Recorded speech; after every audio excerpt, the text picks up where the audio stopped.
Hello, everyone, and thank you very much for joining us for yet another edition of Succession Management and Institution Building on Amoge Radio Communications. My name remains Tolu Omoda. It's such a joy and a delight to have you with us after a sobering and exhaustive session last week, when we looked at the process of, more or less recruitment to training and pipelining and streamlining of successors. Going over last week, we felt that it was such a comprehensive session that there's probably a need to break it down. And this week, we just want to focus on successor recruitment. Successor recruitment, right? How exactly do you identify those who qualify to be successors? Right. Last week, we emphasized the need that leadership is not for everyone, given the fact that it requires a level of versatility, diligence, intelligence, of course, but also resilience. And even when you talk about diligence, you're talking about mental diligence, you're talking about emotional diligence. Given all the dimensions that are required, we feel the need to break it down this week and say, how do you determine who it is that has that capacity, that capability? Who are those that can, pipeline, that can be taken through that development process whereby you're preparing them for leadership? So this week we want to look specifically at successor recruitment. Now, one of the things you have to do when trying to identify your successors is to define specifically the competencies you're looking for, right? And in defining these competencies, I must say that you must approach it from a value-based perspective. So definitely there are the technical competencies, especially some that may be peculiar to your industry. So there is the place for technical competencies. There is also the place for behavioral competencies, right? However, for any recruitment, right, any role you're recruiting in, typically you should have your technical competencies and you should also have your behavioral competencies.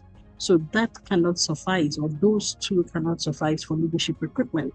When you're now trying to identify those that you can pipeline into leadership roles, you must go beyond the technical and behavioral competencies to what I would like to call the leadership competencies. Now, let's say that you are trying to rate any sort of competence, technical competence, behavioral competence, and let's assume that you're putting it on a scale of 1 to 4. Ditto, in other words, so would you also do for leadership competencies.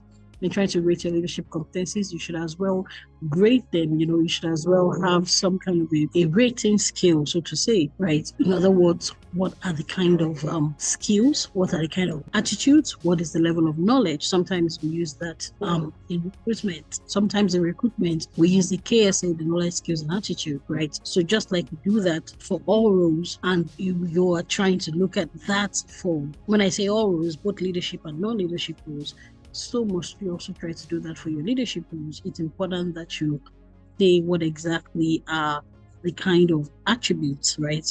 The kind of, sometimes we use the language, demonstrated or demonstrable competencies, right? That you must have seen to indicate that this person either possesses these competencies or has the capacity to demonstrate, to develop, to build, to enhance these competencies if he or she has already. Now, what is important to note, however, is that for successful recruitment, you may not necessarily be requiring a high level of that skill or that competence, right?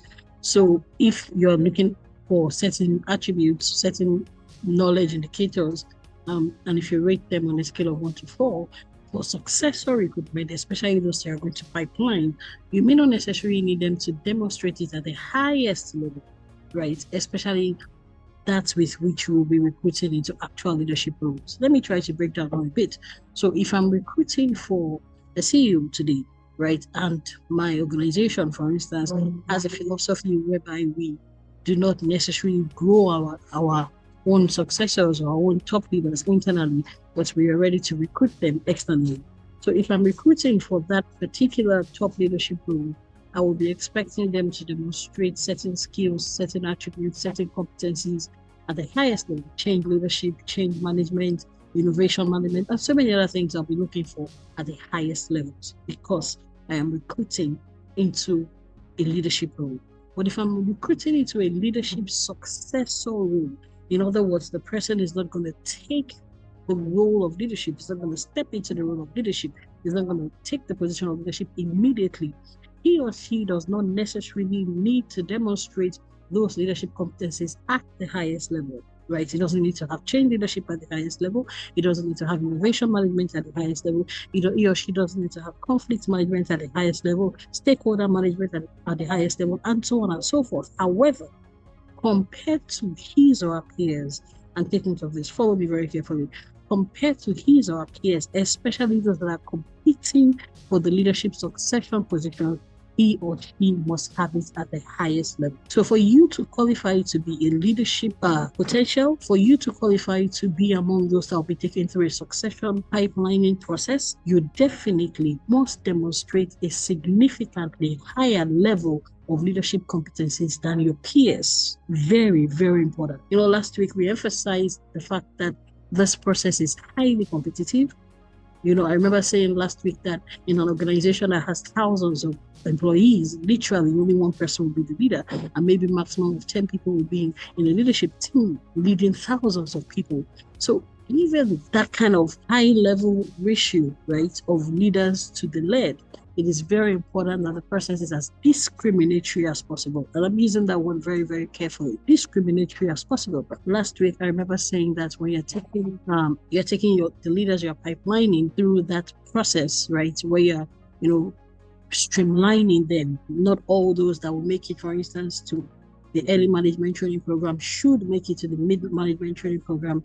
And similarly, not all those that qualify, not all those that qualify for the mid-management training program or process should also make it to the senior management pipelining level. So what am I saying? It has to be as discriminatory as possible. Even the process of selecting them, what I'm saying this week is that even the process of selecting them, for instance, into the early management training program, early leadership training program, should be such that ensures that you are looking for the best fit, literally the best fit, literally the most capable, literally those who have demonstrated the highest levels of leadership competencies possible. My name is Tim Tolomada and this is still Amogi Radio Communications. We are looking at the topic succession management and institution building, and we've been looking at 4 questions during the course of this program. What is succession management? 2, what are institutions? 3, what is the connection between what is the connection between leadership or succession management and institution building, right? And we also asked the question, is there a relationship, is there a need, to build institutions, right? Is it important to build institutions? Why do we need to build institutions, right?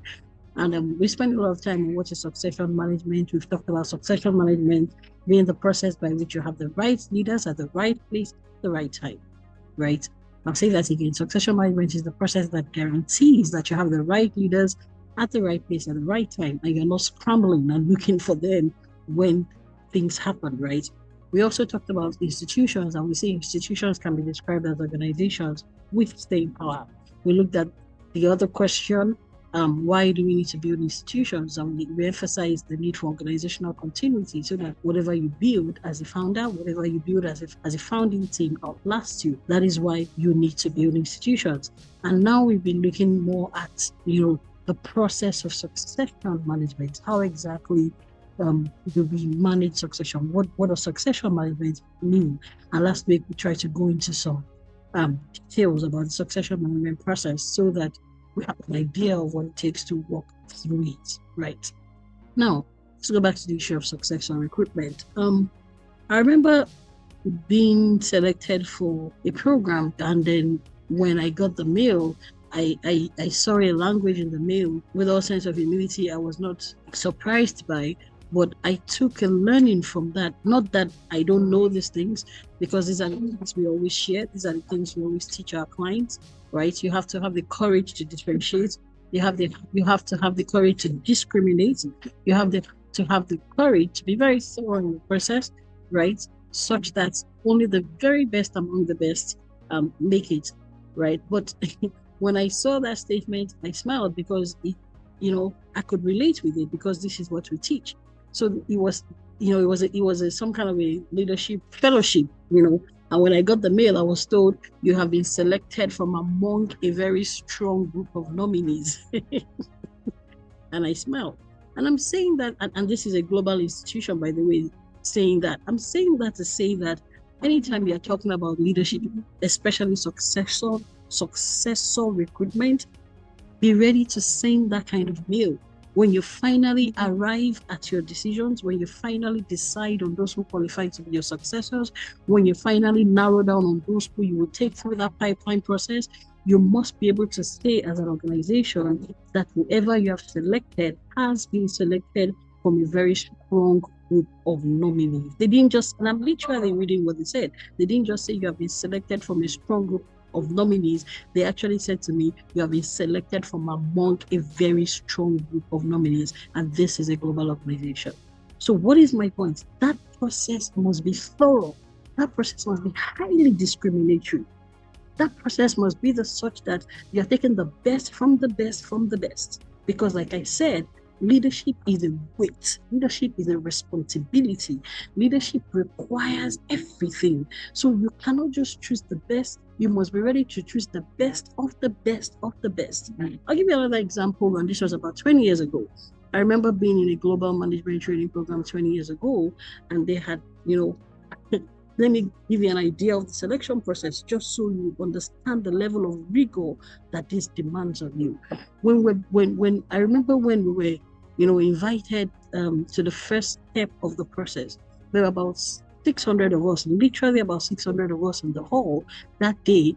And I remember those coordinating the selection saying, out of 600 of you, we are choosing only 3. Can you imagine? Literally, out of 600 of us, they were going to choose only 3 at the local level. I'll give you another example. When we finally got selected, and I was selected by God's grace, then we got to the international level, where they had probably selected 3 out of 600 from different nations, and they pulled all of us together in this nation. I remember again, I would never forget, this is 20 years ago, but I would never forget. I remember again the coordinators looking at all of us and saying, all of you here have been used to being the best, and that's why you are here. And the coordinator said, but from among those of you here, a new graph will emerge. I remember the coordinator drew a graph that day and said, in this graph, there is the extreme of the best and there's the extreme of the worst, and there are those in the middle. Majority fall in the middle, right? All of you here have been used to being the best. In other words, you've been on the extreme of the right, the extreme that is positive all your life. And the coordinator said, however, what you're going to experience is that from those of you here on this global platform, a new graph will emerge. I will never forget. And from that new graph, some of you would also be the best of the best. Unfortunately, some will be the worst of the worst, and some will be the average among the best. Now, let me ask you, which of those 3 categories do you think would be taken from the early management training program to the mid-management training program? Of course, the answer is obvious. The reason why they are a fast generational institution is because they've continued to make the distinctions. They didn't just make the distinction at the early selection level. They kept making the distinction, the discrimination all through. And by the time they were going to progress some from the early management training program to the mid-management training program, again, they will only be selecting those who are the best among the best.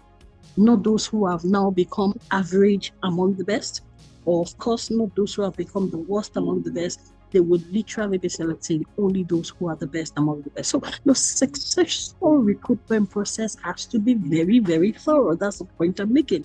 Extremely rigorous, highly selective, because that is the only way you build a transgenerational institution.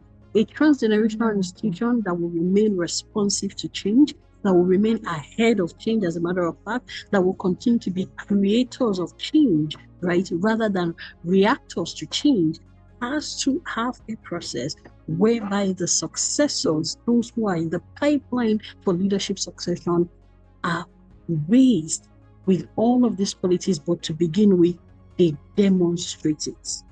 They demonstrate it. Now, let's go back to how I started today. I said, one of the things I said at the beginning is that when you are selecting your successors, the successors they may not necessarily have the competencies you are seeking at the level, so that process has to be, very, very thorough, very rigorous, very, you're looking for those who actually have some characteristics, and they do not necessarily demonstrate it at the highest levels, for instance, of those that you would be recruiting into the actual roles. Remember, these are successors to some leadership roles, right? So they do not necessarily have to have the characteristics of those who would be stepping into the leadership roles immediately, but they must demonstrate some potentials. There are some things you can raise them up to know, but there are certain things you can't raise them up to be. I need to say that again. There are certain things you can raise leaders up to know, potential leaders. There are certain things you can raise them to later know, but there are some things you cannot raise them to become. There's something we like to say in Amogate. We say that you cannot solve at the level of training and development a problem you created at the level of recruitment. In other words, you cannot recruit wrong and think that training and development will automatically rectify your recruitment error. It's not going to happen. That's why we talk about behavioral competencies, right? I can fine-tune your initiative competence, the behavioral competence that is given to taking initiative. I can fine-tune it through a leadership development process. I can, an organization can train you how to use data and analytics, to refine your ability to confirm your assumptions, to evaluate your assumptions, and so on and so forth. But a leadership development process, a succession management process, cannot imbue you naturally with the inclination to take initiative. Very, very, very important. So when you are doing your successor recruitment, you must make a distinction between trainable competencies and honestly competencies that you may necessarily never be able to train for. Very, very, very important. And that's just an example, right? My name is Tim Tolomada. This is still Amoge Radio Communications. We are looking at succession management and institution building, and we are doing a little bit on the process of successor recruitment. How do you recruit successors, right? So what are some of the things that you must do when trying to recruit successors? One, I've been emphasizing this last week, you must be very, very discriminatory. I've dwelt on this a lot. It must be a rigorous process. The standards must be exceedingly high. The standards must be exceptionally high. Guess what? The standards should be almost unattainably high, especially if you're a large institution, if you're a big organization, if you have several regions, if you're global, and if you intend to be continuously transgenerational, then your standards must be exceedingly high. You must hire for character, you must hire for competence, you must hire for commitment. Those are another 3 C's. Very, very important. You must hire for character, you must hire for competence, and you must also hire for commitment. There's something we say in Amogate: never hire for character without competence. Never also hire for competence without character. We are adding a 3rd C this time. There must be a degree of commitment. Sometimes it's called a sense of ownership that you're also looking for, right? Very, very important, because you're looking for those that will be sold out to the vision. You are going to be investing a lot in these successors. Very, very important. You're giving a lot as an organization to them, and so there must be that sense of ownership. I don't remember the number of things I initiated. I remember walking up to my boss, this is about 19 years ago, where I was being taken through that global management training program, and I will go and I will say, I'm thinking about this. How can we solve this interdepartmental issue? And my boss would look at me and say, my Belgian boss then would look at me and say, Ife, he used to call me by my second name. Say, Ife, we actually just spoke about that at the management meeting, that's top management meeting, and they will hand this over to me, and I will finish solving this problem in Lagos, right? And they will say, you know what, you've done such a fantastic job coordinating across teams, across departments. Would you now want to go to another location? That was Port Harcourt. And by the time I finished in Port Harcourt, they said, okay, do you want to go to Calabar? Nobody was giving me extra money for doing that. All I had was a sense of ownership. So when you're looking for those who are capable of, being taken through a succession management process, honestly, those who deserve taking through a succession management process, you need to hire for character. Of course, you need to hire for competence, but you also need to hire for commitment, a sense of ownership, right? very, very, very important. So we've tried to share some of the things that, you must be ready to be. You must be ready to be rigorous. You must be ready to be thorough. You must be ready to be highly discriminating in the process. You must be ready to select literally a pin in a haystack. I think I used that analogy last week. Very, very important. You must also be ready to ensure that you differentiate between trainable skills or competency and non-trainable competencies. You cannot solve at the level of training and development your problem you created at the level of recruitment, right? You must be ready to walk away from character without competence. I must also be ready to walk away from character and competence, sometimes without commitment, especially when you're taking them through the succession management program, because you are pouring a lot into them, and there must be some sense of a willingness to give back to an organization and institution that is given so much to them. Right?